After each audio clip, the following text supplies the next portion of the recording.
It's time for Show Me the Franchise. With Thomas and Frederick. With Thomas and Frederick. It's time for Show Me the Franchise. With Thomas and Frederick. With Thomas and Frederick. Welcome to Show Me the Franchise, the podcast that talks about franchise of all shapes, sizes, backgrounds, genres, and types. I am one of your hosts, Tom Stadler, here as usual with my fellow host, the Oopie Doopie That wasn't throaty enough. You gotta get. Yeah, that was better. Yeah, I don't know what that first thing you were doing was. It made me upset. It's a little better. I like it. I think I'm doing like a Fallon impression of Adam Sandler. I got a Fallon impression doing an impression of Adam Sandler. But of course, it's Fred Dakin here as usual. Yeah, it's me. You can do it. I can do it like you can do it. Oh, you gotta throw. But it was kind of funny to not put mustard on it. Yeah, if you just say you can do it. But then nobody would know Rob Schneider at all, and then and I can pass it off as my own thing. Be like, look at the Fred man, the Fredster, making copies. Oh, this isn't a Rob Schneider episode. No, it's not. But they're kind of tied together a little bit, right? If we do a Rob Schneider episode, I'd want to do it more on his politics. Maybe not. Or do we want to talk about? Well, no. Elle King's she's on the level, right? Who? His daughter? Wait, that's Rob Schneider's daughter? Yeah, she is. Yeah, X's and the O's, right? I didn't know that. I know that he has a daughter who doesn't like his business, but I didn't know she was famous. Yeah, which I know. Here we're talking about the Schneider family, and now that I'm double checking, I'm like, her name is Elle King, right? I'm like, yes, it is. Totally remember it, but she was born Tanner L. Schneider. Now you know. Now you know. I don't know where the king comes from. That's not this episode, Fred. We're talking about Adam Sandler. Yeah, look at that. See, now I'm feeling it a little bit. Oh, we got off to. I mean, we got off to a little bit of a rush. Well, before we recorded, you said you had to shake off the sillies, and in my head, I was like, "That's a bad idea if you're about to do an Adam Sandler impression." Oh, yeah. And I knew that was coming, but I let you cook. I know, and here I was trying to just do. I wasn't even sure if I was gonna add any anything like a Freddy Shobo in the dick and or something like that, but I just kind of thought just do his gibberish and see what it gets us. You know? It was funny. Right before I got here, I just watched a videos laughs for fundraising sort of deal, and it was Lou Reed playing Walk on the Wild Side with Conan O'Brien, Jimmy Fallon, Jack Black, not David Spade. Master of Disguise. Dana Carvey. Dana Carvey. I don't know why I couldn't think of that. And Adam Sandler. And Adam Sandler, everyone takes a verse, just did that for his singing right in Lou Reed's face. Yeah. And Lou Reed did not look happy about it. I can't imagine. He's probably who is this goof ass? Yeah, it was just a stare down between the two. And it was just funny that we were coming to record this. And that was literally the last thing I saw when I was going through reels and whatnot. And you just heard someone doing a very half-assed gibberish at you to introduce you.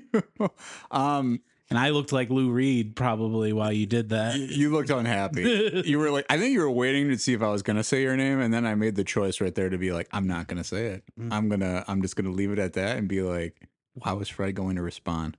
Putting you on the spot. Yeah. But we got put on the spot a little bit here too, Fred, because as you may know, we were talking about doing an episode on college pro painters. A lot's been going on recently in the Milwaukee area. If you are living around this area or not, there has been quite a bit of flooding going on, which really threw our schedule off just a little bit. So it's been busy. Obviously, summer's been busy. We just got back from Maryland too, not even a week or two ago. Yeah, which was a fantastic trip. Hey, I know how to host. You do.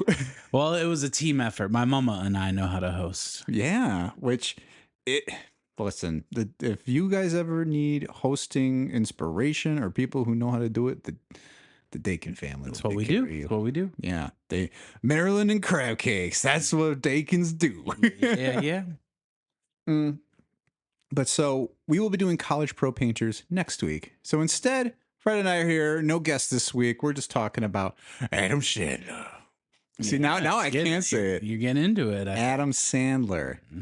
But like, we'll talk a lot about this today. It's about his like some of his deadpan deliveries that I think I really like the most. Where he just sort of like talks at you, and you're just like, and then it sort of devolves into his madness. Yeah, definitely. Fred, what are your earliest memories of Adam Sandler, though? It was definitely watching Billy Madison, I believe, or Happy Gilmore. They kind of came to me at the same time because I don't think I watched them as they came out because I think that's like 95, 97. Yep. But definitely when I was like 8 or 9, these movies started popping up. And then the occasional SNL. But then from there on, I was pretty locked in and I was down for most things. I remember watching Waterboy as a rental, Little Nicky. So I was definitely deep in. I saw 8 Crazy Nights in theaters. Ooh, nice. I mean, 8 Crazy Nights was not like I don't want to call it a phenomenon because it wasn't. I think, but for people who were in the know, they were like, he's doing an animated movie. We're really getting a different kind of Sandler now, right? But that's good stuff, man. I definitely feel like I kind of was around the same time, but what I remember the very first thing, and I'm trying to carbon date this, is I remember the Chanukah song being like the first thing that really like punched through the ether a little bit. And because I was like, who would make the Hanukkah song? Like, what is this all about? Because when you're a kid and you grow up, and this was, I think, the time during the '90s where like it was like really starting to embrace like Jewish holidays, right? Like Hanukkah, Passover were becoming a thing. We had the Rugrats episodes on those. Do you watch any of that? I've seen the Rugrats episodes. I feel South Park even is kind of like showcasing the just malaise and the idea of being Jewish at Christmas time. And that's kind of what 8 Crazy Nights was spawned from too in the Hanukkah song. Yeah. I mean, it's all part of that same and kind of around the same time too, where I think it just became like this huge like education like over a decade, right? Or even like 5 years in some regard from like the Hanukkah song onward. But yeah, I remember I was like, okay, so I'm like, oh, all these actors are Jewish. That's really interesting to learn. And but I'm 8 years old at this point. So this was 1994 into the year. And but I remember like a friend's like older brother had gotten like his album, like Adam Sandler's album. So we were like listening to his stand up. Me being completely like so young and out of it, I didn't realize that like, oh yeah, SNL is like a thing and Sandler's on there. Because my parents didn't really start watching SNL with us until we were like old enough. So we were really more in like the Will Ferrell years versus like Sandler, Mike Myers. So I caught a lot of that on Comedy Central. Yeah, I have the memory of watching Saturday Night Live for the first time, and it was after seeing Sandler movies and after seeing Mike Myers movies, and it was just kind of intense because they would just run. I was watching definitely a rerun during the day, and when it's going through the credits at that time, it's like Adam Sandler, David Spade, Chris Farley, Mike Myers, like all these people that I knew. And I remember the names kept coming and thinking like, this has to be the best thing ever. Yeah. And then watching it did have funny moments, but it's SNL. So it's like, if you look at one episode at a time, it's kind of, feast or famine, there's, some episodes that rip all the way through, but generally, you're getting like a good sketch. So that was always I remember being really hyped and kind of the death of the hype a little bit because I was like, this isn't hitting as much as I thought it would with all these names attached. Yeah, I think there are times where, and the best way I think to even like consume some of that now is like looking at like those best of like compilations that like SNL made. So like they did like the best of Chris Farley, best of Adam Sandler, best of Mike Myers, so on and so forth. And like that really, like you're like, oh, this must have been such a great time. But then, yeah, you do watch an episode and it's like, yeah, some of these sketches are okay. Like, you Yeah. know, and it's all like dependent on the guest sometimes. And also, and I'll call it this on the Hartman factor. I think Hartman was the glue guy in Oh, that for sure. whole thing. Yeah. Mm-hmm. He's one of my favorites. I love him. Mm. But yeah, so Sandler, then I think then it was like another thing through school.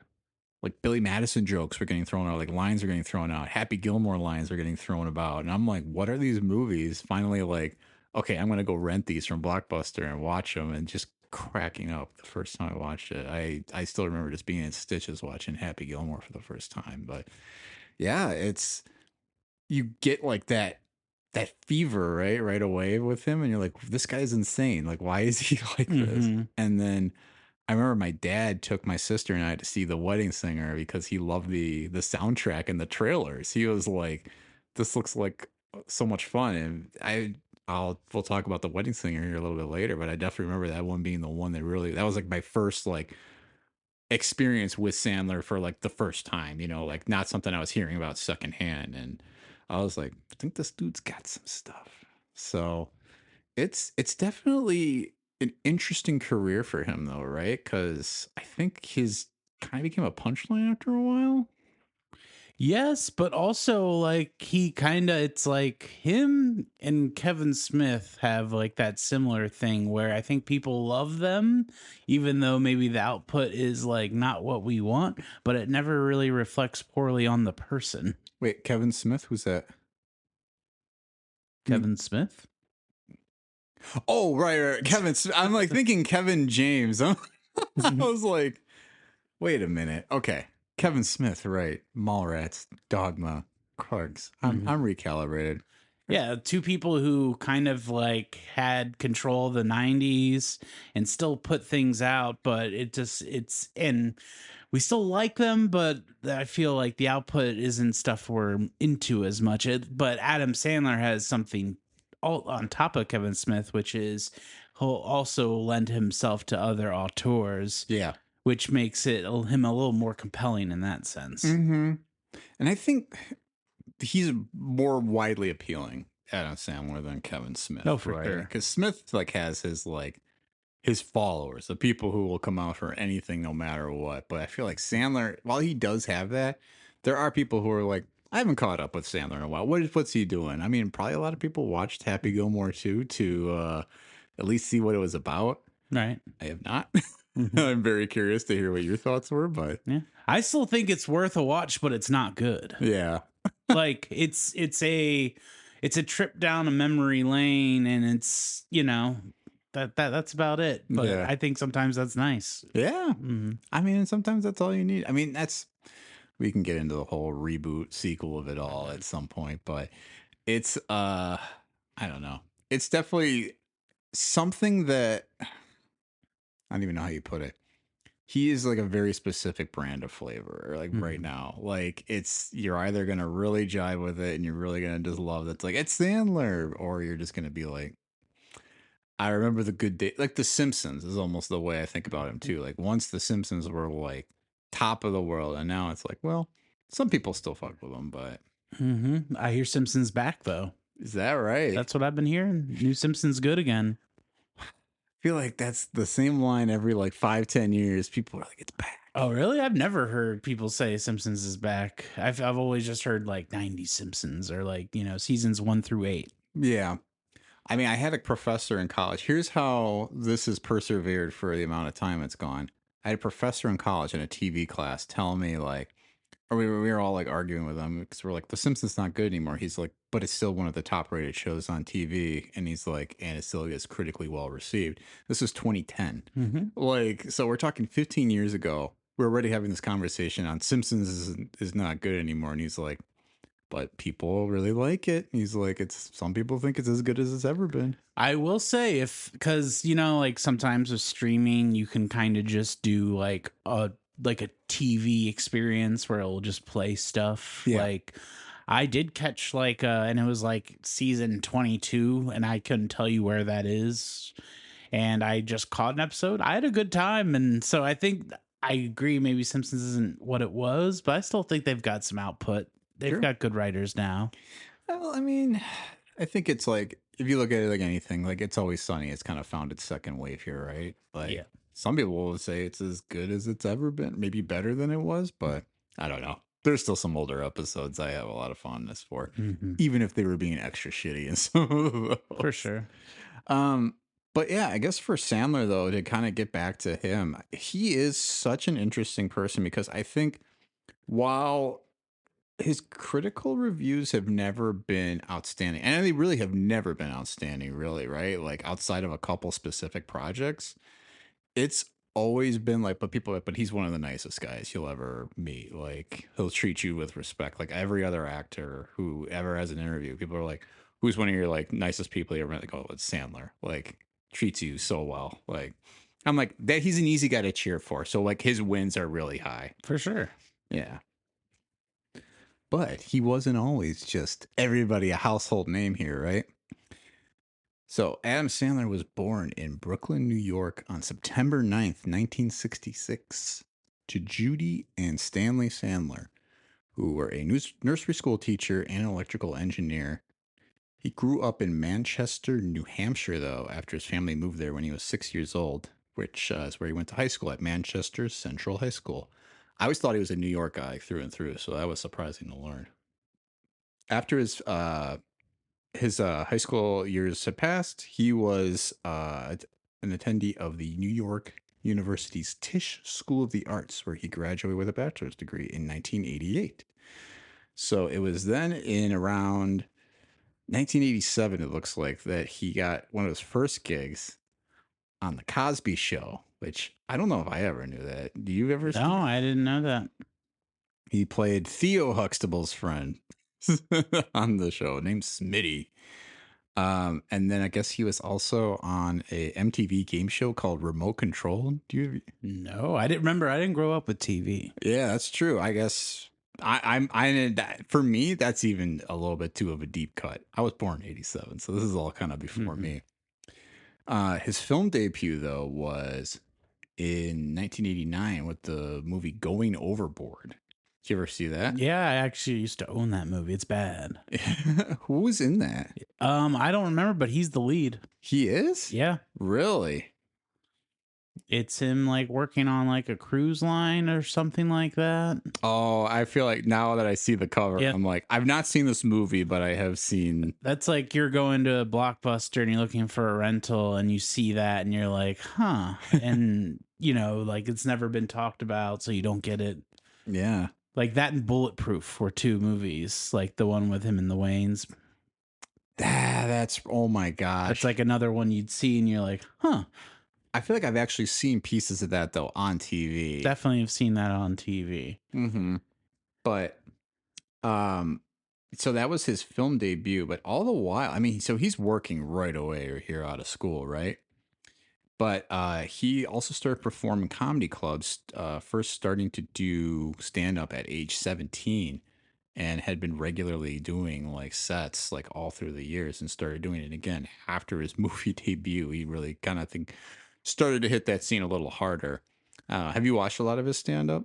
Not the early stuff. Definitely just seen clips, but I was never privy to like his albums or his stand-up really. Mm-hmm.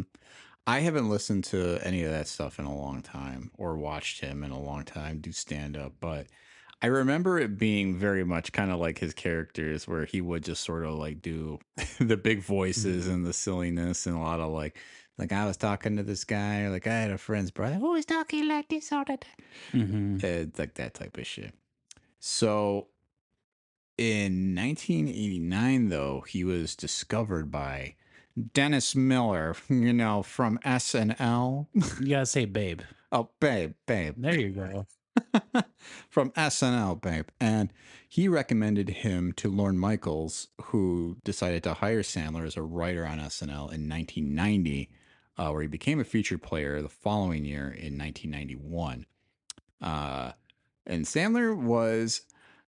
So this is actually kind of interesting because I think for years people thought he left in 1995, but found out recently, right? Lauren apparently fired him and Chris Farley, which Yeah, he was fired, and I remember that because the last SNL anniversary, maybe the 40th, he did like a song about being fired, and they brought up other people who were fired from SNL. yeah, and that's just so sort of crazy because when you think of that era SNL, like aside from like Myers, it really is Farley and Sandler, I think, who people think the most about from Oh, that for whole sure. cast, right? Like David Spade's not somebody you come to see. I know, but I would say that's the name I would throw in that group for sure. 'Cause Yeah. he had a lot of big characters on SNL. I mean, he had good characters, but he's not like your, Mm-hmm. you know, your engine, right? Like, because you think of like SNL eras, and like they're all kind of defined by like one or two people who really like anchored a cast, right? And I think Sandler was one of those guys, though. Like somebody they could be like, if we got nothing, we're gonna throw Adam and a character into a scene, and just let that sketch kind of like really carry the show. For sure. So, I mean, it was really from there that he jumped into his movies, because obviously we talked about Going Overboard being one of his first films, but it was around 1994 that he did his next movie, which I believe you had mentioned already. Well, no, did you mention this already? Billy Madison? Was Billy Madison? Sorry, 95. I was looking at. Yeah. I thought it was 95, then Gilmore is 97. Okay, so no, I'm sorry. So in 1993, he did Coneheads because he Oh, yeah. bit a part in there. Not a big movie for me. I don't even know if I've watched that all the way through. It's nothing to write home about. Like, especially at a time where they were doing a lot of SNL movies, it's not one of the big ones. But then 94, this is where I got excited. I think I jumped ahead here. Movie I like a lot, Airheads. Oh, yeah. Airheads. I forgot about Airheads. Airheads I like. It's a cult classic, I think, at this point, right? For sure. That was probably one of my first real exposures to Brendan Fraser, for sure, too, because I was a little too young for Encino Man. And that's got a really big cast. It's got like Michael Richards. It's got I can't think of his name. Judd Nelson from Breakfast Club. Buscemi. Yeah. Speaking of Simpsons, it's got who's the guy that's a pain in the ass from The Simpsons? I can't think of his name, but he was also in Spinal Tap and all that. Harry Shearer. Yes, Harry Shearer. Wait, Harry Shearer's in the movie too? I'm sure he is. He's the or nope, maybe I'm thinking of Joe Montana. It is Joe Montana. I'm thinking of Harry Shearer in Wayne's World 2. Yeah.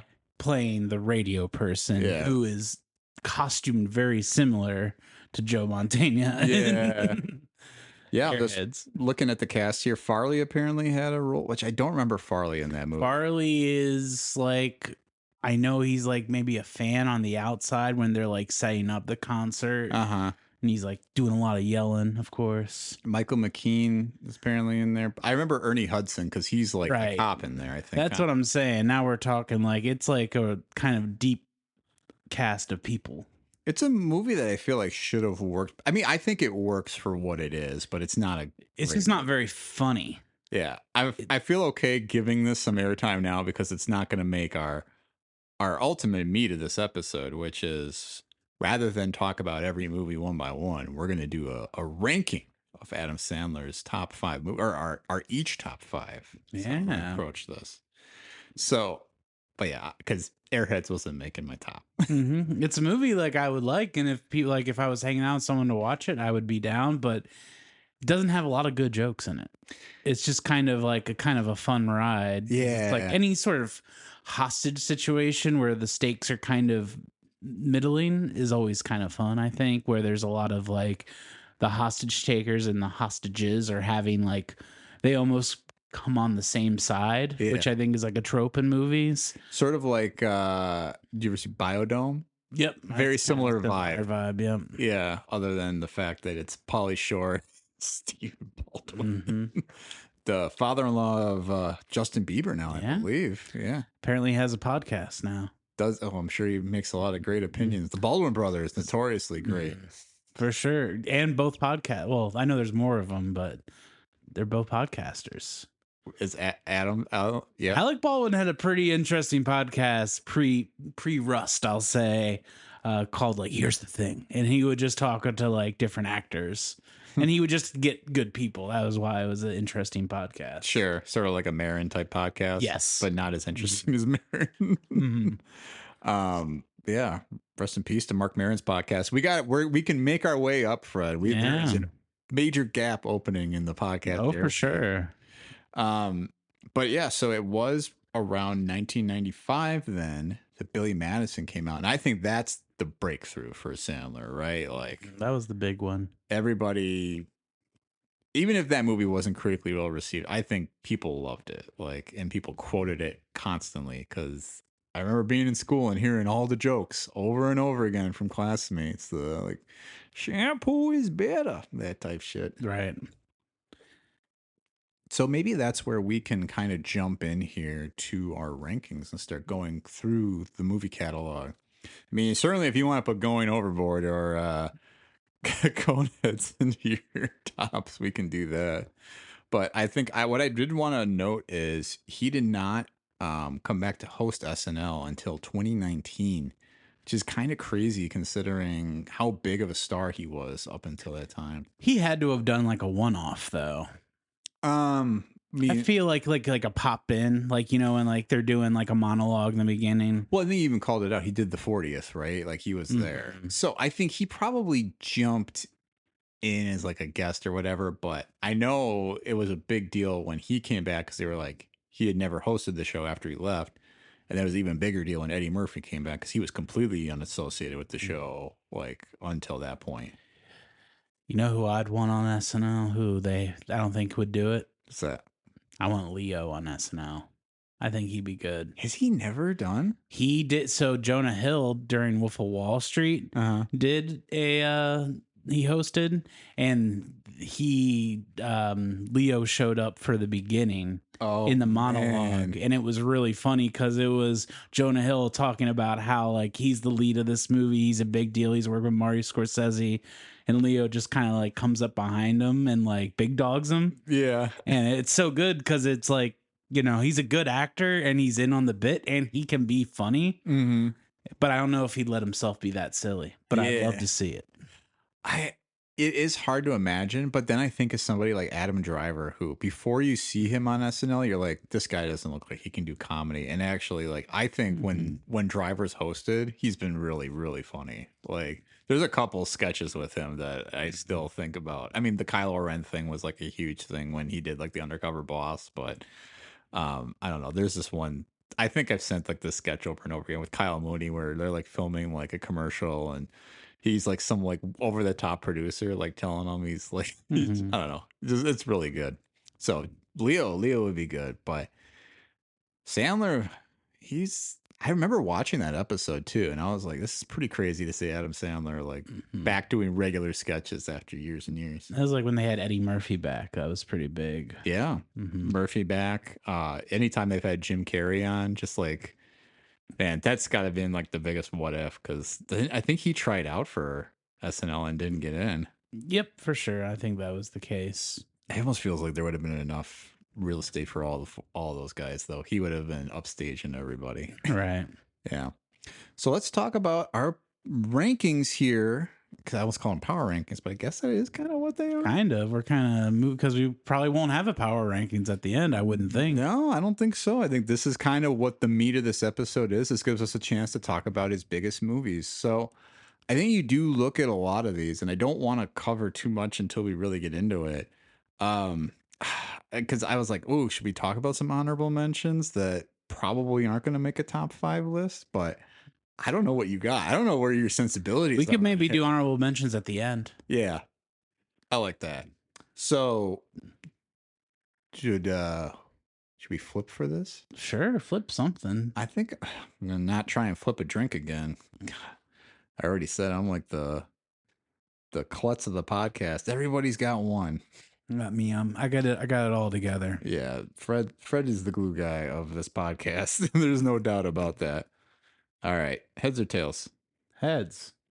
It is tails. Damn. I'll defer though, so I'll let you go first. Oh, you want me to go first? All right. Yeah. My number 5 is Uncut Gems.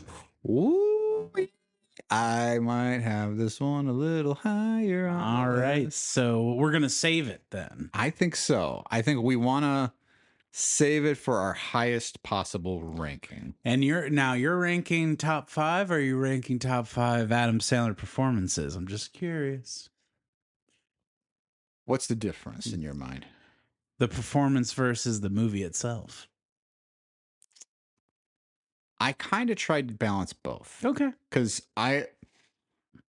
in my mind, I think a good Sandler performance makes a good Sandler movie. All right. How do you feel? No, that's fine. I was just curious. So, like, are there movies that you would have with him in it that, like, he's not at his best?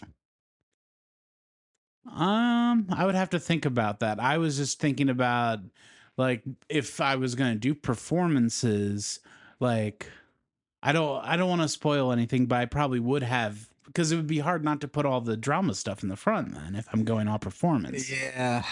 Which I'll give a spoiler alert right now. I am going to be a little drama-ish heavy. Ooh, okay. But What's your number 5 then? my number 5 is Big Daddy. Oh, there you go. Do you have that on your list? I do not. Okay, let's talk a little bit about. That would be an honorable mention. So we might not even have to do honorable mentions. We might not be. Yeah, well, let's talk about Big Daddy. So this movie came out in, I believe, 1999. Sounds right. And- Great poster. Him and the kid peeing on the wall. Yeah. Oh God, it's great. Yeah, I'm like, it was 1999. See, I remember that because this was the run. I think this was like his run right here of like big box office, like kind of like hits, but also like he had like a 4-year run of like big movie, big movie, big movie, big movie. And I remember seeing most of these in theaters because it started with like Wedding Singer 97, then he did Waterboy in 98, Big Daddy in 99. And then I don't remember if I saw Little Nicky in theaters or not. I think I was sort of like, that looks a little too odd for me. Too good of a time. I might have seen it though. I think I did go to the theaters for that one. Matt, I'm going to say something very reckless here. No, I won't say it. Don't say anything reckless. I thought that was like the last one of his I saw in theaters, but I think I did see some. That's not true. In fact, I know that's not true because we already talked about the one movie I did see, Uncut Gems. There you go. So, anyway, Big Daddy, what are your thoughts on this first and foremost? And I can talk about why I liked it so much. I liked Big Daddy a lot. It's kind of nice because this is a little bit of him doing his persona, but with a soft side as well. Mm-hmm. I like that it has something similar to Billy Madison, which is kind of like doing things that you would want to do as a kid and seeing it on screen, like the Richie Rich thing. Billy Madison, he's like a big rich kid, so you get to see him with his mansion. Big Daddy is just kind of like, what would it be like to do all the naughty stuff you want to do and not have to worry about it? Yeah. And that's what I kind of remember liking from it. I also just remember feeling like, oh, this is a little more adult. This is like, kind of a more real life story, even though it is very goofy and ridiculous. Yeah. Well, it is almost kind of like a coming of age story for him, right? Right. Because to your point, in Billy Madison, in Happy Gilmore, in The Waterboy, he's kind of like a man child. Like he's like a childlike figure who I think he is sort of like learning how to grow up in those movies. But it's in this one that it's like, okay, not only is he trying to become like an adult, he's has to also raise a kid, and like, or try and be a dad. Yeah, it's his character from the other movies, maybe not as heightened of a character, but in more of a real world. Yeah. I think I do like, though, that he is he's a less zany in this one, as much as he is doing shit like throwing sticks in the middle of a sidewalk for like roller skaters and, I don't even know. And just, yeah, like you said, he's kind of letting the kid like be a kid. And it is kind of fun seeing a kid it's played by obviously the twin Brouses. Yeah, and I mean they're cute as hell in this movie. Like they're so adorable, and you're just like, you are cheering for them to figure things out, even though you kind of know it's sort of doomed to fail from the start. Yep. And it's got I always love seeing Jon Stewart act. Yeah. And it's got that going for it. Even though he is just kind of Jon Stewart in this movie. Yeah, but I still like to see it. Mm-hmm. But I think there's just, I don't know, there's a lot of smart jokes in this. I wipe my own ass. I just love that it's played for drama and it works. It is, yeah. The courtroom. He's getting pulled away yelling, I wipe my own ass, and I'm crying. Yeah. Like he does. He learned it from him too. Mm-hmm. It's like if you wipe your own ass, you're an adult. Yeah. I think the courtroom scene though, it's a funny gag that he has like all these friends who are lawyers that everybody's turning out to like represent him. Mm-hmm. And he's like a savant lawyer too. Like he's got the goods to be a lawyer. Because isn't there a scene where they're kind of talking lawyer talk and he like gives them advice? Yeah, or he kind of understands like what they're saying, and they're like, "You should be doing this." Yeah, and he's just like, "Nah, I don't want to do that." Said he's working at the toll booth, which I'm like, how? Because he was hit by a bus and he got like a settlement. Yeah. So he just kind of has like a chill job, and he has like the coolest fucking apartment ever. Well, yeah, which he rooms with Jon Stewart, and it is like, it's like following all these themes of the '90s of like impossibly, like to afford. Or impossible to afford apartments in New York, and like watching Friends or anything like that. You're like, can you afford an apartment like that with those jobs? And like right now, trying to even imagine what kind of job you would need to avoid or afford a job in Manhattan or a place in Manhattan. Like, don't even get it started. But, yeah, you get a fun ethnic character from Rob Schneider. Look, I mean. It doesn't age well, but him trying to read hippopotamus is pretty funny still, I think. It is a good gag, but it kind of shows, yeah, Rob Schneider just maybe always kind of the butt of a lot of these things. Thankfully, maybe kind of throw him under the bus. But, you know, there's things in these movies, like many other movies from late 90s, early aughts, where the gags don't always hit. Like I think there's probably a lot of like homophobic humor, even with two gay characters in here. Yep. They're kind of played for, I don't know. It's kind of like, look at how progressive we are, but we're still kind of being ick about it. Yeah. Which is, you know, it's better than most of what was coming out at the time, but still, you know, doesn't age as well. Yeah. It was definitely, yeah, it's played for more gags than it probably would be today, and probably it should have been. So, but all the same, it's a fun movie. I think it's, like I said, it kind of represented a transformation for him of sorts of the type of movies he was going to do or try, especially at that time, where I think it felt more like what the vibe they were going for, The Wedding Singer, which is another one I really liked, and versus like Waterboy, which is like really channeling that like Billy Madison, Happy Gilmore energy. And sometimes there's a time and a place for that, but it depends. Definitely. What's your Sandler mood. So that's my pick number 5. I like it. What about you for number 4? I have Funny People. I have not have that ranked, and I have actually not seen that. You got to watch Funny People. I've heard it's good. I'll talk on it for a bit. So even in 2008, I believe it comes out, 2009. I'll confirm. This is in a time where he's still kind of, I think by most people our age, in a fallow period where the movies coming out are like your Jack and Jills, which some people now vouch for is kind of fun. I've never actually watched it. I've only seen the Al Pacino clips. Al Pacino is pretty good at it. Those clips are pretty great. I've never seen that movie, but the Al Pacino or the Dunkachino scene is a good one. Right. I hear he's in it quite a bit and he's good. So Yeah. I am kind of curious. Maybe after this, I'll throw on Jack and Jill. But it's still kind of a time where I'm not checking in with Sandler as much. Mm-hmm. And he's playing a comedian very similar to him. It's like someone who had a lot of these kind of big, goofy movies, was a big star, and then kind of is like not making the same stuff that he used to. And he gets sick, like with like some sort of cancer, I believe. And he ends up kind of getting back into stand-up, and Seth Rogen is in it, and he kind of teams up with him, and they like tour together, and it's kind of like a somewhat passing the torch, but also like a reclamation of Adam Sandler kind of. It's definitely like autobiographical. Yeah, that's the word. That's the one. I knew the word, I didn't know the way to say it. Because it's made by Judd Apatow, who was like a roommate, I believe, of Adam Sandler. And the movie begins with a prank call that they recorded in real life back in the day. So it's young Sandler making prank calls with Judd Apatow. And then the movie starts. So it puts you in like I'm watching a movie about actual Adam Sandler. Yeah. And so the emotional stakes when you watch this movie are kind of intense because it's like, this is my guy and he's going through a lot of bad stuff.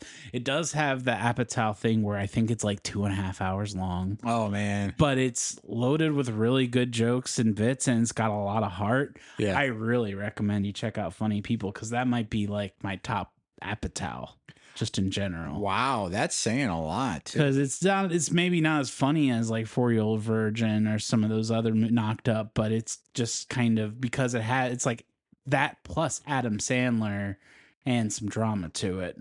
And I really recommend it. And that's why it's my number 4. And it's a performance I put over Uncut Gems because it is so his real life. And I think he's putting a lot of himself into the movie. And yeah, I recommend it. Kind of like his Birdman of sorts. Yes. Yeah. I mean, not that that was necessarily a Keaton vehicle. Well, it is a Keaton vehicle, but yeah, I have always had Funny People, I think, on my radar. It's just never really come up in the queue. And it's kind of a hard movie to find, I feel like. I might have to look for it and just see. It's probably like on like Peacock or some shit now. Like here, just stream it whenever.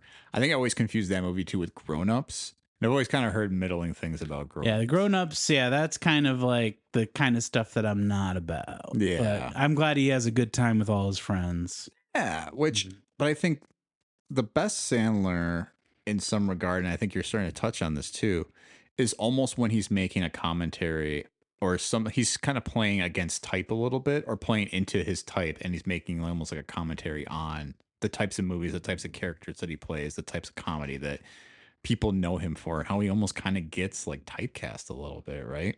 Yes, and that's definitely what Funny People is a lot about. That's good. I think I'll have to check that one out. That one's, especially now knowing that's an Apatow. I didn't know that, which I feel like my Apatow, I don't even know. Like, what else has he done recently?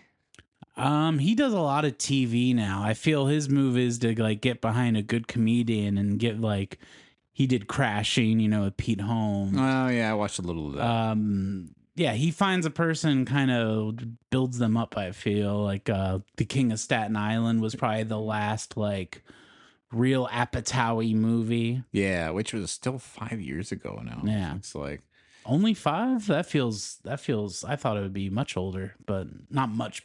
But no, I mean, I remember that popping up kind of around the pandemic, and I'm being like, oh, maybe we'll watch that, and then it just. That was a wild time for watching movies. I remember that movie having the same thing though. Like I'm not like the biggest Pete Davidson like person, but it does a great job where like Pete Davidson in real life, I think his dad was a firefighter and died during 9/11. Yeah. And it works that stuff in, and it's him like there's firefighters and stuff involved in that movie, and he like kind of comes to term with like his dad. And so for me that movie's hits because there's great scenes of like people talking about his dad. And if you have a parent that you lose at a young age, you kind of whenever they're talked about, you hear just all these great things, and it kind of like deifies them.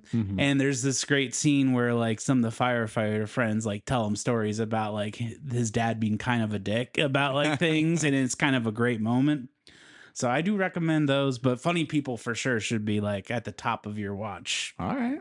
Oh, for a Sandler, maybe that over Happy Gilmore too. Yeah, definitely for sure. Which gets me to my number 4, and we'll just decide if we're going to talk about this now or not, because I do have Happy Gilmore at number 4. I have it higher, so all right, I'll reserve my thoughts for now then, but that is my number 4, Gilmore. All right, I gotta pull up. So yeah, where are you at for number 3? My number 3 is Little Nicky. Oh boy! All right. What, you don't like Little Nicky? Let's hear it. Let's hear first why you love Little Nicky, and I'll tell you where my thoughts are. It's got a banging soundtrack. Okay. It's metal as hell. It's got a stacked cast and great cameos and pop-ins. Sure. It's got heart. It does have heart. And it has a lot of jokes, and it's silly in the right way, and it's also a really good New York movie. I feel like that almost takes place in the same world as Men in Black. Oh, yeah, I guess it does kind of have, And not because they both have talking dogs. no, but it does kind of have that Sondheim like feel to it a little bit. Sondheim? It's not Sondheim. Sonnenfeld? Seinfeld, yeah, not Seinfeld, but God, I'm all over the place with names today. I'm like, who's who again? It's been a couple days. Dealt with some water in the basement. Yeah. A lot of like light sleeping. But yes, Sondheim, it has that feel to it, but I'm trying to see who actually directed that, because that came out in 2000. That's like a staple Sandler guy who directed that one, I'm pretty sure. Yeah, Stephen Brill, who also did like Mr. Deeds and stuff. Yeah, it's also just like, it's got great sets of the heaven and hell. I really like the like metal characters that help out Little Nicky, who are, you know, in the Sandler stable. Yeah. I think it's definitely a movie that if I had revisited more now, I might enjoy it a little bit more. But I do remember at the time I was not vibing with it really that much. I'm surprised because you do like some metal. I do love some metal. And maybe that's why Josh and I bond over Little Nicky. We're both big Little Nicky fans. Is he really? Oh, yeah. That makes sense. I mean, it does. I mean, the music, it definitely has that whole like, I don't know, like dream sequence and Beavis and Butthead vibe is what I always think of, like with that, just kind of cartoony of sorts. Yeah, it's got new metal music and it's got like heavy metal 80s music in it, which is kind of fun. It's got, I remember I had the soundtrack, it has like Incubus on it, POD, of course, Pod. Yeah. What was I gonna say? I mean, it's enough for me for the movie that has Harvey Keitel playing Satan, but there's also Satan's dad, who's retired, who's Rodney Dangerfield, who's just kind of like a pest, like running around annoying everyone. And who's the love interest in it? Is it like Patricia Arquette? Is that right? Yeah. Man, that's kind of crazy. I don't remember that at all. And R.I.P. It's got Ozzy in it. I do remember Ozzy at the end of that. Because right, it's like Reese Fonz just being like a little bit of a dick, and like, who's the other guy? Because he has like two brothers. Tiny Lister Jones, or Dad. Tiny Lister Jones, something like that. Yeah, Tiny Lister Junior. I always call it Jones for some reason. I mean, I don't know. It's just who he is. But yeah, I don't know. Like I said, I've seen the movie a long time ago.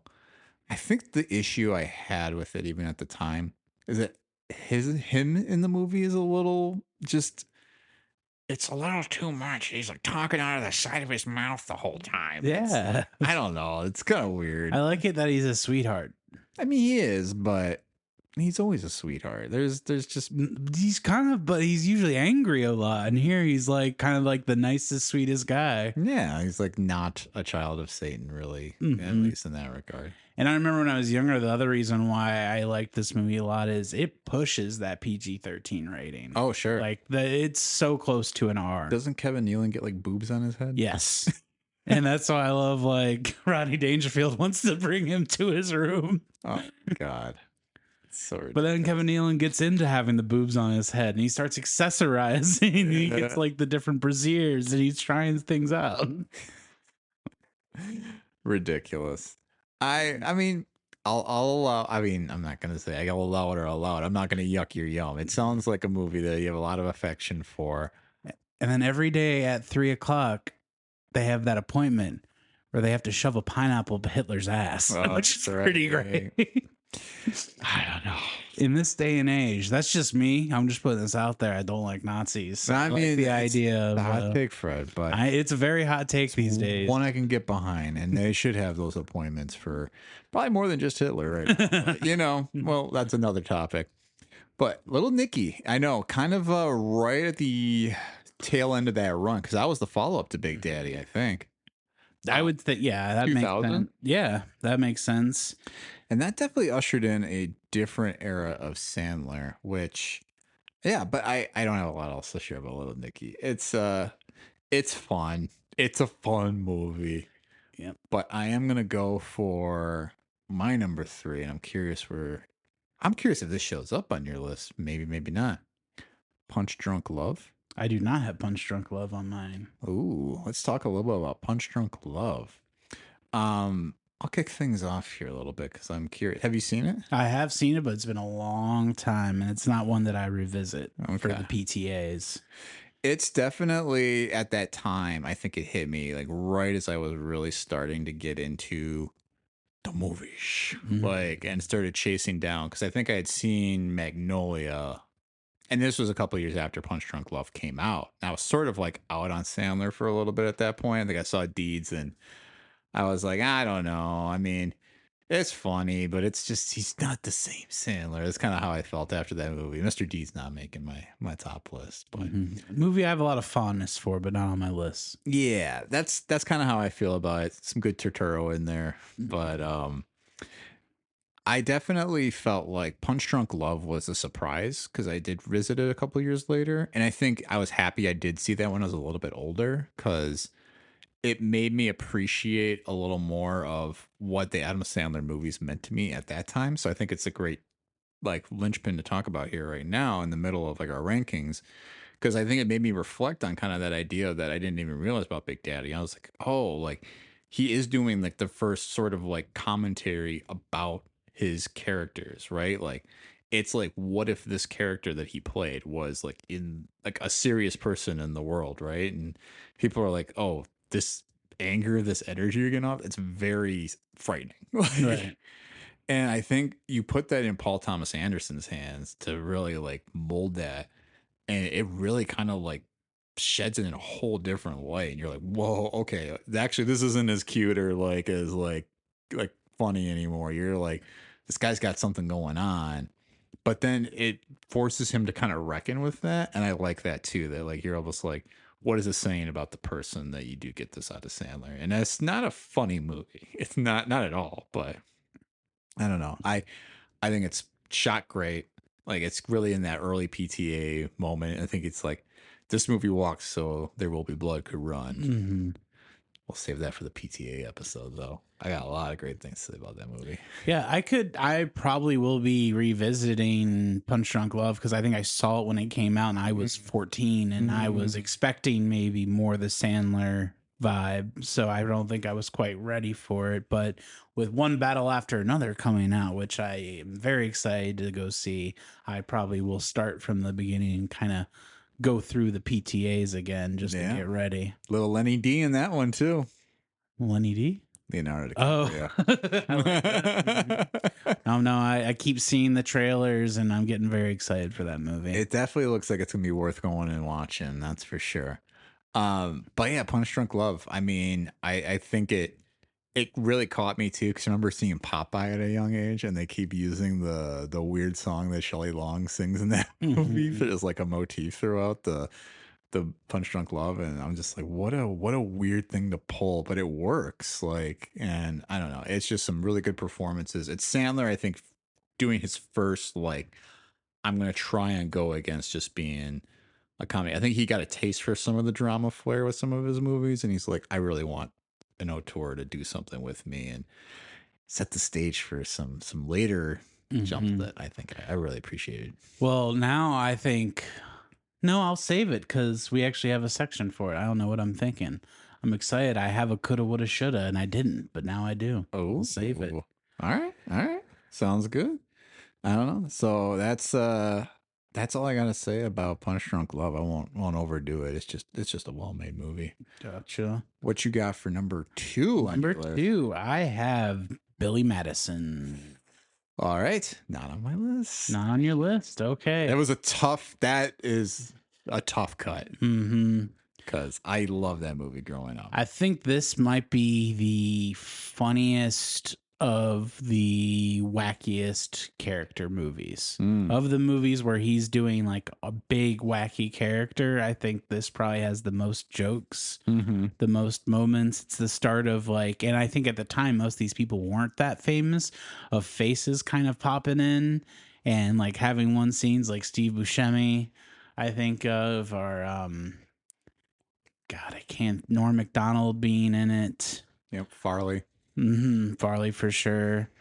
This movie has the thing that I was talking about and kind of briefly mentioned, where there's just this kind of living vicariously through someone who's like insanely rich, who has access to like the coolest setup, but also it was kind of like, oh, he's also drinking kegs and doing stuff that is naughty, which as a kid I was like, I wouldn't want to do that stuff, but I'd like to do the fun stuff in the tub though. That looks fun. Or like, you know, hang out with my friends by the pool all day and get nudie mags.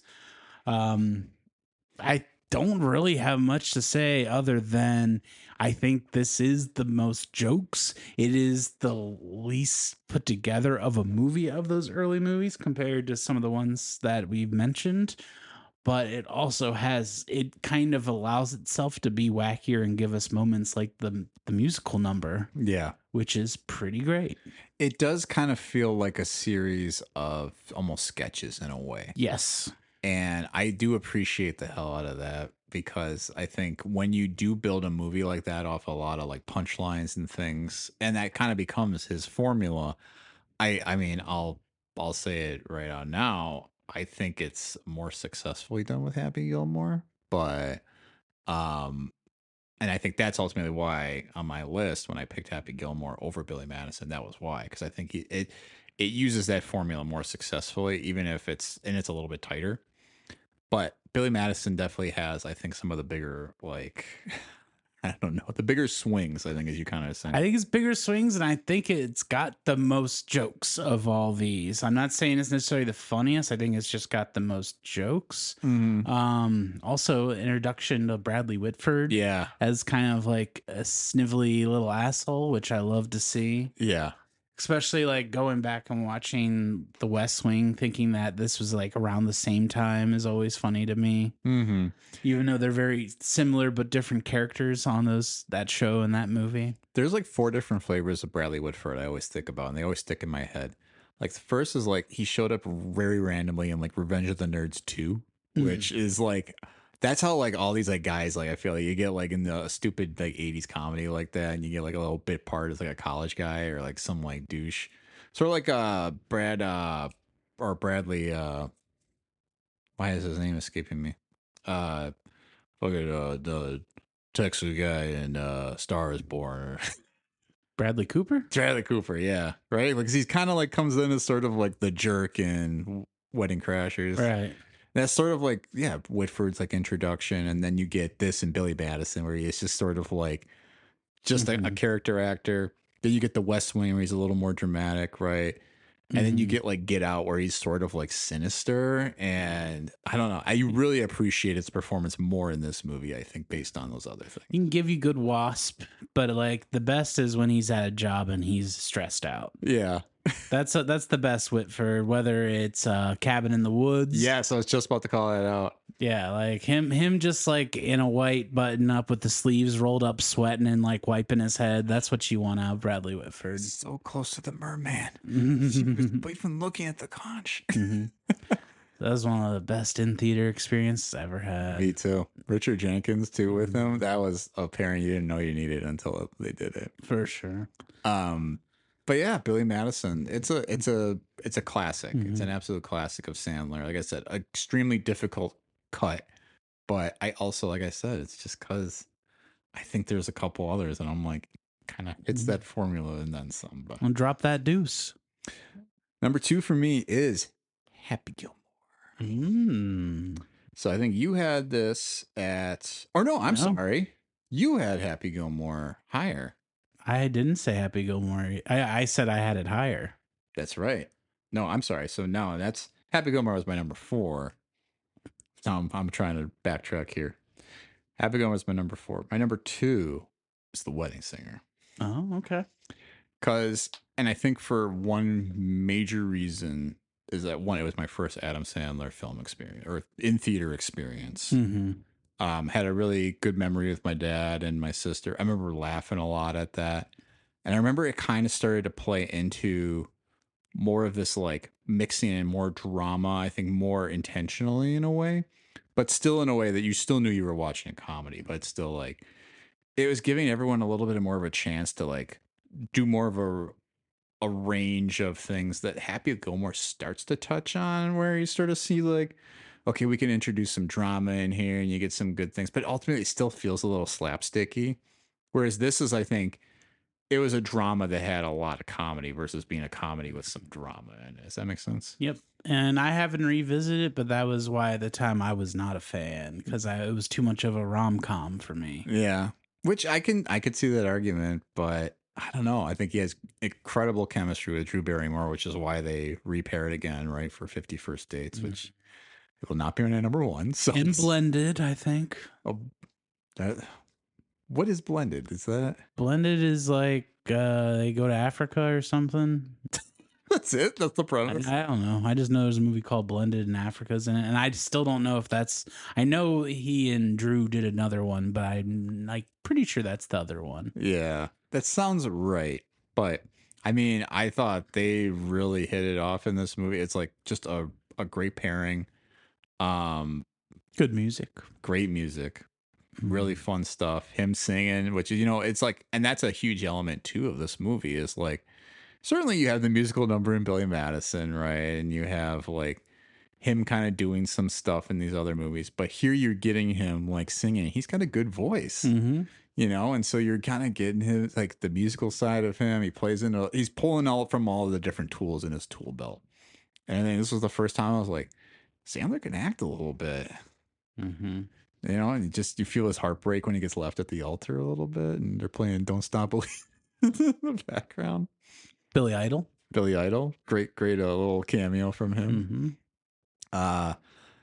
One dude, oh my god, I can't think of the guy's name. The guy who plays Glenn Gooley or whatever.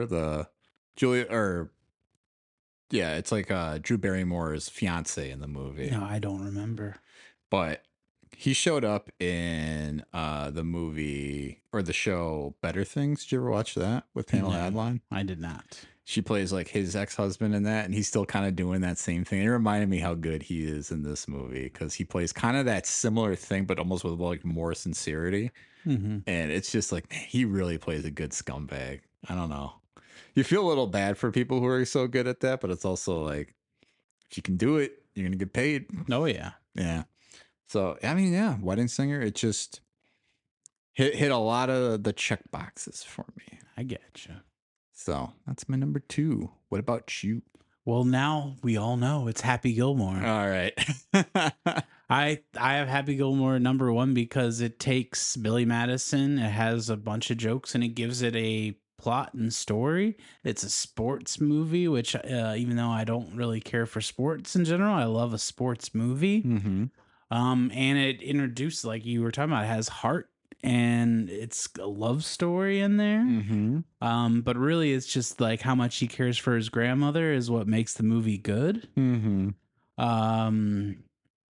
Yeah, that's all not all I have to say, but that's where I'll leave it and stop talking. No, but I think you're right though. It's great supporting roles in it. I mean, this is why I had it on my list too. At number 4, you get some good one Christopher McQuarrie, which or not McQuarrie. God, I cannot. The director of the Mission Impossible movies? Christ, I can't come up with anyone's name today. Isn't it Christopher McDonald? McDonald, that's it. Come on, that's close though.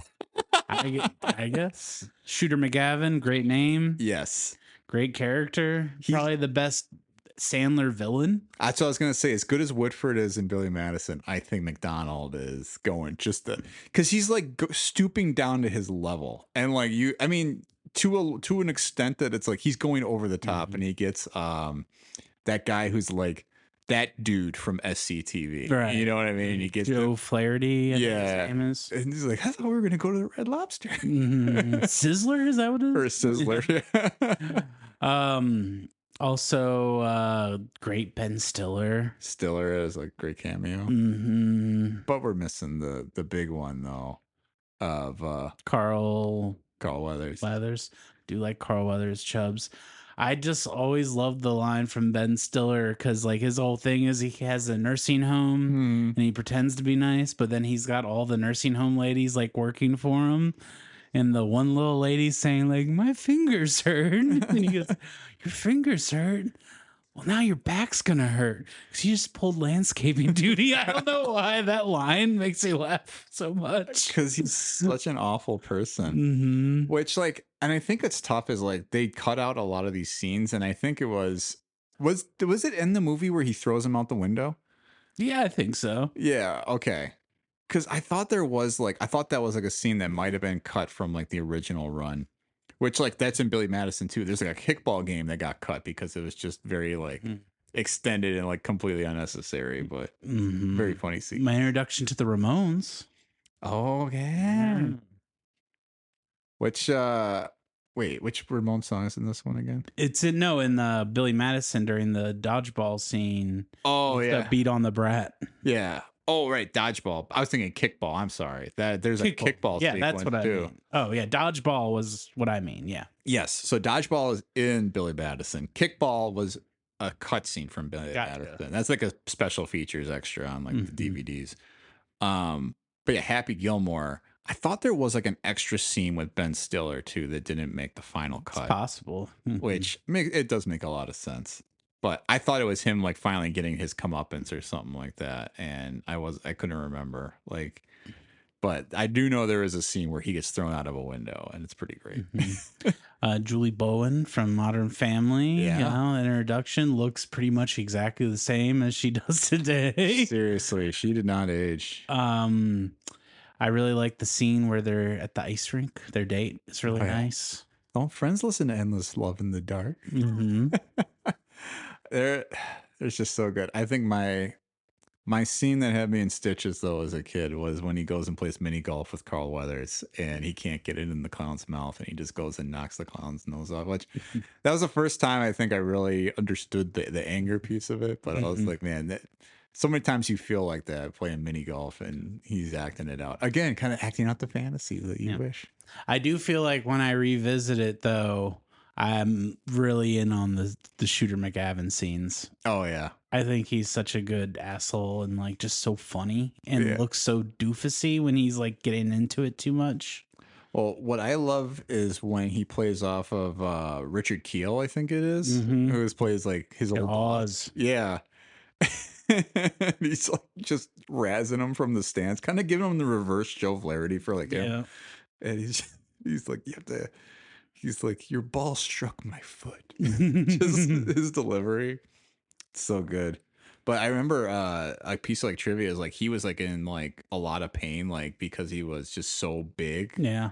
And so he was like, well, you always see him leaning on somebody. And that's because he like had to. He couldn't stand up for extended periods. But I'm glad they gave him that chance. For sure.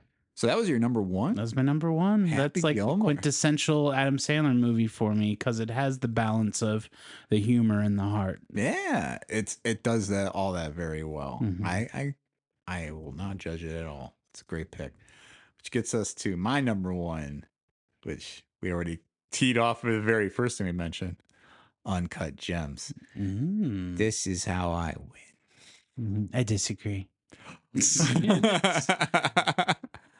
But what do you got to say about Uncut Gems? Because I know this was your number 5, and then I'll go for why it's my number 1.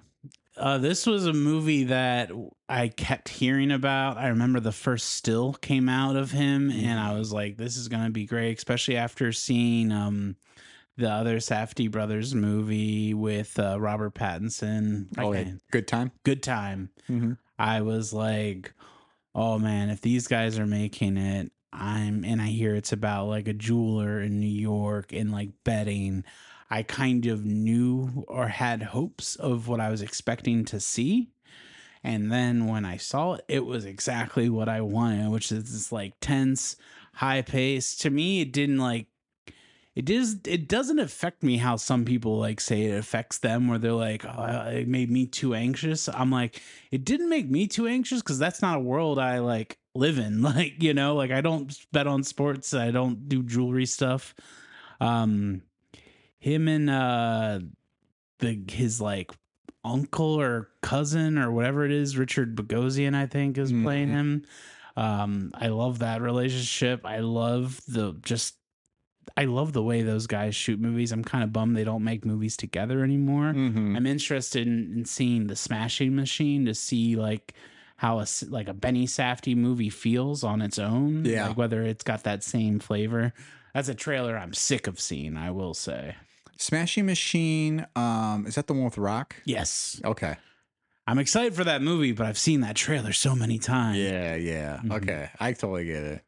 And I know what you're saying too about the anxiety thing, but I think that plays into why this movie is so good.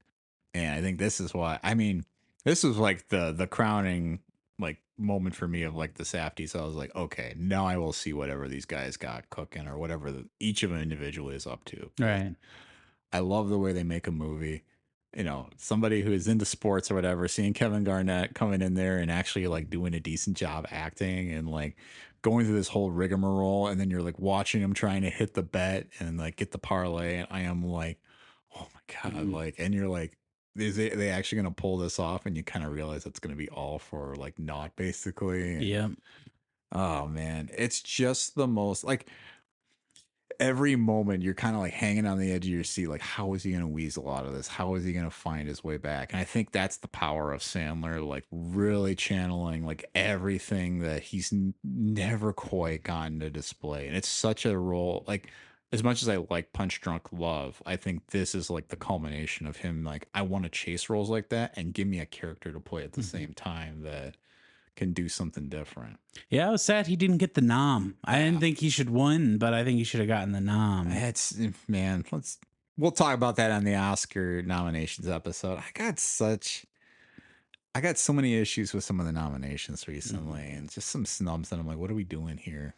Well, the Emmy noms too, especially this year. I was like, left out our guy Diego Luna. What are we doing? Yeah, well, it's Star Wars. That's not real TV. Oh, sure, yeah, but you know what? We got to make sure every fucking member of White Lotus and The Bear get nominated over and over again. Well, it's just that thing. They're like, what's the show that gets great reviews? We'll just give them noms every time. It's the Succession thing, even though for the most part I agree with most of those. Yeah, but But it is kind of like they find their shows and that's what they give awards to. exactly. But I think it makes me mad, especially for somebody who is easy to cheer for, like Adam Sandler, snubbing him when you know he's giving you a good performance. It's like, and like, who even won that year? Do we even know anymore? Like, No, I was just trying to think of like what were the other noms. yeah, because Uncut Gems came out in 2019.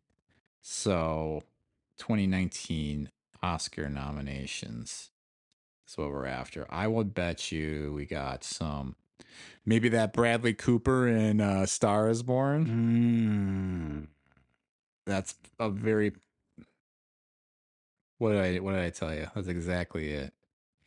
Bradley Cooper in A Star is Born. Rami Malek won for Bohemian Rhapsody, which Okay, that's the one you can get out. That's easy. Done. I got another one for you. Vigo in Green Book. I mean, I do like how he fold pizza though. I would get rid of Rami Malek over Vigo because Vigo's acting his ass off, whether or not the material is good. I don't know. Christian Bale in Vice. That's when he's doing. Yeah, that's good. That's good. And then you got Willem Dafoe at Attorney's Gate, and I'm like, I feel like Dafoe is the one that people are going to be looking back, and I'm like, it's good that we gave him all those noms because he's probably doing great work in all these movies no one's seen. Yeah, well, Defoe should have won for Florida Project, is what I always say. But Has he won yet? no, He's been nominated probably like 5 times at this point. probably a few times for sure. But yeah, that should have been a year. There's at least 2 performances. I'm like, you could have chucked one for Sandler, and I would have been. He doesn't need to win. No, just a nom. Yeah, should have. I don't know. I could have gone with Cooper on that one. He was pretty damn good in that movie.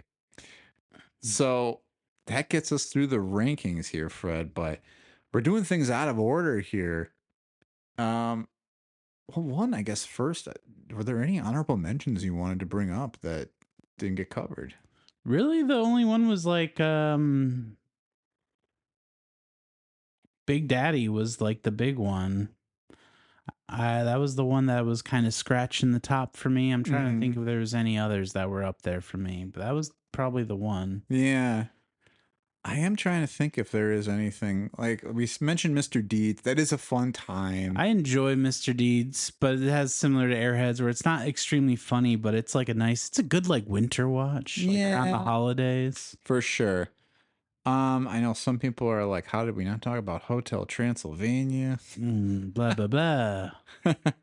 I do like those Hotel Transylvania movies. They're good Halloween movies. I don't think I've seen any of them start to finish. That's a great like mid-October on a Wednesday. Like I want to feel like in the spirit, but what's going on? You throw on a Hotel Transylvania because it's Tarkovsky, Gene Tarkovsky.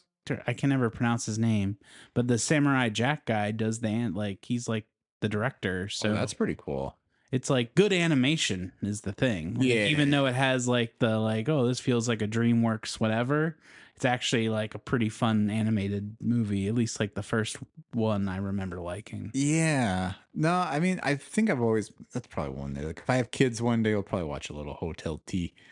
I think the only movie that I realized we didn't really mention, I mentioned it offhandedly, but it was another one I saw in theaters, was Waterboy. Waterboy is dumb. it's And you don't love a dumb Sandler. I like dumb Sandler. I mean, Happy Gilmore is on my list, but he's also not too dumb. No. Billy Madison, but you don't have that on your list. And you don't like Little Nicky.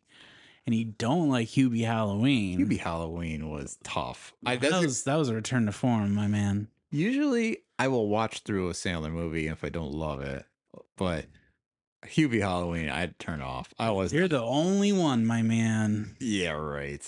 Everyone I know loves Hubie Halloween. I remember in the group chat, we were all going for it. And Was that a pandemic watch? Yeah, that was a pandemic watch. For sure. That's probably why I was in a bad mood. Probably. Fresh breath of air. That's what I felt when I watched Hubie Halloween. But I don't dislike The Waterboy. I mean, it's a football movie, so obviously I was on board with that, and I remember laughing. I think it's a funny Sandler performance, especially. Go ahead. I was just gonna say something wrong with his medulla oblongata. Yeah. Plus, there's gators in that. I do love a gator. I love Kathy Bates. Henry Winkler is the MVP of that movie. Henry Winkler. Yeah, you're kind of wondering like, why was he not doing more stuff around then? And then it took him, I think, finally getting like Barry to prove that like, oh, actually, he should have been working consistently for 20 years. Mm-hmm. Probably more than that, but yeah, Waterboy's fun. That's all I have to say about that.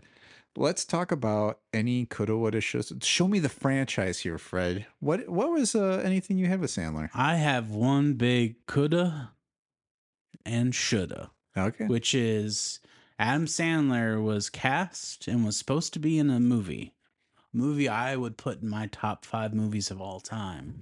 But because of scheduling conflicts, could not be in the movie. And that movie is Inglourious Bastards. Oh, that's right. He was supposed to be the Bear Jew. That would have been amazing. If you picture that scene, him coming out and, Sandler, he probably would have put on some arm muscle for it, coming out with a baseball bat, slamming it against the wall with a New York accent, a vengeful dude, a Jewish guy from New York who is coming across to like kill Nazis. Yeah. How perfect would that have been? If you had like that scene and like, what's his name? Eli Roth is putting way too much mustard on it. But if it was Sandler putting that same mustard on it, that would have been just a game changer. Well, and you know that with Tarantino, he would have brought out like the real, almost kind of like sinister kind of side of him, sort of like what we see in Punch Drunk Love a little bit, like that more like lean into this wild animal that you can play, right? And yeah, I would have loved to see that. I mean, it's a great movie regardless, but also Meyer's in that one too, in a part. Yeah. Doing that British accent. Oh man. But that's probably the biggest coulda, woulda, shoulda I can think of. sort of like the Will Smith like Matrix thing, right? Mhm. Or Django. What's Smith doing after like 1998? He just got like scared because of Wild Wild West. I feel Same. like. He was supposed to be Neo in the Matrix. Yeah, that's what I just said. Yeah, Yeah. yeah. I mean, it's like Neo in the Matrix. He could have been Django and Wild Wild or Wow, He was in well, Django and Mhm. Django Unchained. I'm like, is there anything with Adam Sandler though that you think he hasn't done yet that you'd want to see him do? I honestly, it's work with Tarantino. Tarantino would be I mean, it feels like that needs to somehow happen maybe at some point. I just want him to keep lending himself out. Like, he wants to go make his Netflix movies and keep like knocking about and making these whatever. Like, that's fine. Go earn your paycheck, support your family, whatever you're doing. But just give me like an Uncut Gems like every 3 years, something like that, where you're going for a little golden. If somebody gets their hands on you and gives you something, doing something good, maybe get a trophy out of it. Well, did you watch Hustle?